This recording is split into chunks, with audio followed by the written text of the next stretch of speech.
Let me ask you, Prince Turki, what is it like to be a prince? It's very much like being a non-prince. You can still catch colds, you can still feel hunger, you can still strive for betterment, you can still consider that the world is going from bad to worse and feel the pain and the agony that other people feel, but also you can share in the happiness that others may give you. To be a prince, does that just mean to be a child of the king? It is being a member of the royal family. And what are the responsibilities of being a member of the royal family? Well, I think the biggest responsibility is to live up to the standards and the ideals that the royal family stood for many years. Basically, humility and goodwill towards others and a duty to serve whether God or country. Prince Turki, as I've been around you, I've sensed that you're a man who really loves God. I hope so.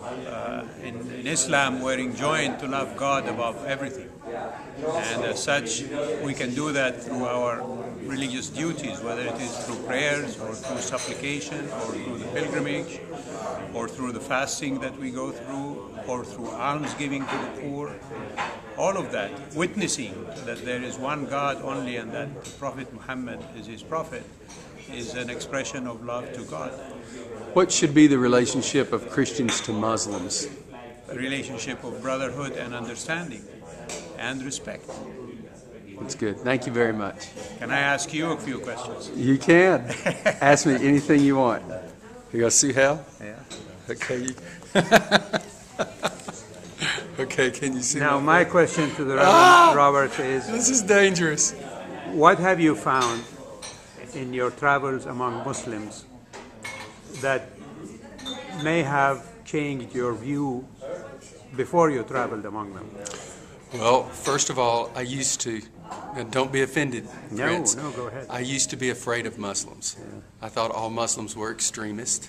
So that, as I got to know Muslims, even in Afghanistan, I found they were some of the kindest people I had ever met. And they were noble people. I like that about Muslims. I think the other thing I like about Muslims is they pray. I love the way they pray. I mean, it's from the heart, and I admire that very much. And you told me that you visited mosques. I have. Before, and that you actually prayed in those mosques. I have. Why did you do that? There was a imam who had told me he had gone to a Christian church to try to understand it, and he had actually prayed in that church. And as I was with Suhail, I was thinking, you know, this man is doing his best to show me respect by praying in my house of worship.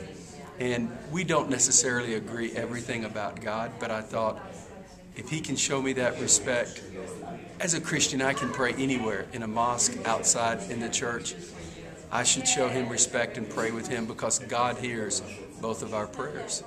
So I did. You know, as Muslims, we have the 5 pillars of Islam. Yes. One of which is almsgiving. Yes. Is there such a ruling in Christianity? It is. It is something we call tithing. And so, like, if you were a Christian and you went to my church, Prince, you're supposed to give at least 10% of your money. And then, but that's just tithes. And what that 10% means is that God gave you everything you have. And then you can give offerings to the poor. So, like at our church, about 30% of the money in our church goes outside our church. The issue of baptism has always baffled me, in the sense that, as I understand it, it is a sign of recognizing that you're cleansing away your soul and your body in order to be prepared to get into the company of Jesus and God and all of the holy presence. Is that a right description of what baptism is? It's 2 things. First of all, we don't believe baptism makes you a Christian. But it is, I mean, we were speaking last night, it is a picture of what Christ did. He lived a life. We believe that he died on the cross and was put in the grave, but because he was sinless, he was raised from the dead. So it's a picture of what he did. And the second thing is it's a statement of a person who is following Christ. That used to, I was one way. Now Christ has come into my life, and I'm a different way.